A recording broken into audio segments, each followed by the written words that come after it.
अविनाश अपने गांव से शहर पढ़ने के लिए जाता है। उसे एक अच्छे कॉलेज में दाखिला मिल जाता है। वो स्कूल के छात्रावास में रहने लगता है।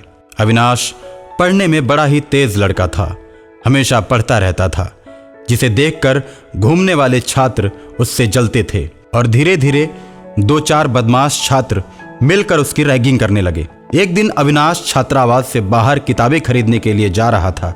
जैसे ही वो चौराहे के पास पहुंचा, चारों बदमाश छात्र उससे मिल गए। अरे अविनाश, कहाँ जा रहे हो?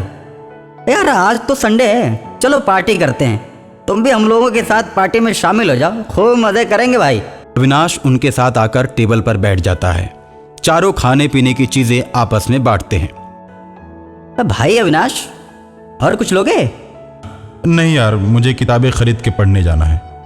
अरे दिन भर पढ़ते रहना, ये भी कोई बात हुई? ठीक है, अब मैं जा रहा हूँ। अरे ऐसी क्या जल्दी है भाई, बिल का तो पेमेंट करते जाओ।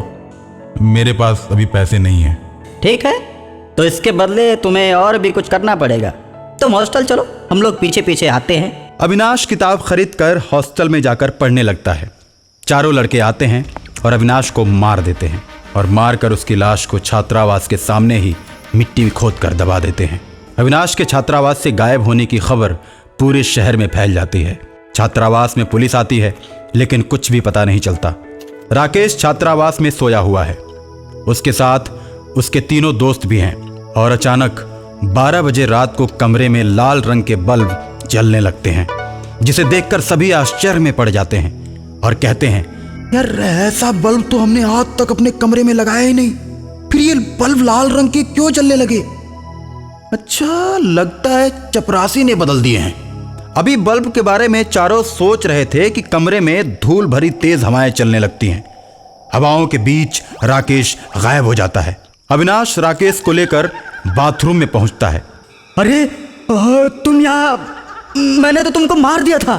सिर्फ तुमने ही नहीं, उन तीनों ने भी मुझे मारा है। मैं किसी को भी जिंदा नहीं छोड़ूंगा। ऐसा कहकर अविनाश राकेश को मारकर बाथरूम का दरवाजा बंद कर देता है। अगले दिन बाथरूम में राकेश की लाश पाई जाती है, जिसे देखकर उसके तीनों साथी डर जाते हैं और वो लोग जब पढ़ने के लिए किताब को पलटते हैं, लेकिन किताब के सारे अक्षर गायब रहते हैं। खून से किताब पर लिखा होता है, अब तुम लोग भी मारे जाओगे। और सुबह पुलिस स्टेशन जाकर दरोगा को सारी बात बताते हैं कि हमारे दोस्त राकेश को किसी ने बाथरूम के अंदर मार दिया है। उसके बाद पुलिस छात्रावास में आती है, छानबीन करती है, लेकिन कुछ भी पता नहीं चलता। कोई सबूत उनके हाथ नहीं लगता। आपके छात्रावास में 2 लड़के मारे जा चुके हैं। आपके स्टाफ के लोग क्या कर रहे हैं? कुछ आपकी भी तो जिम्मेदारी बनती है। आप भी अपने स्तर से इस बात का पता लगाइए और जो भी सूचना हो थाने में आकर हमें दीजिए। ठीक है, चलते हैं हम। ठीक है, अब मैं जाकर सभी को सतर्क कर देता हूं। प्रधानाचार्य छात्रावास के सभी बच्चों को सावधान कर देता है और उनसे कहता है कि जैसे ही तुम लोगों को कुछ भी पता चले, 112 नंबर पर फोन लगाकर पुलिस को सूचित करो। अब राकेश भी अविनाश के साथ भूत बन जाता है।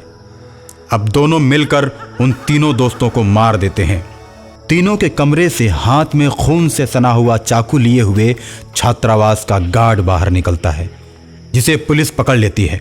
थाने में गार्ड का चेहरा धीरे धीरे बदलने लगता है और एकदम से वह अविनाश बनकर खड़ा हो जाता है। मैंने ही सबको मारा है। मैं गार्ड के शरीर में प्रवेश कर गया था। राकेश को मैंने ही मारा, लेकिन इन तीनों को मारने के लिए मेरी आत्मा को गार्ड का सहारा लेना पड़ा। अब मेरा बदला पूरा हुआ और मेरी आत्मा मुक्त हो गई। इसमें गार्ड की कोई गलती नहीं है। इतना कहकर अविनाश गायब हो जाता है और पुलिस गार्ड को छोड़ देती है।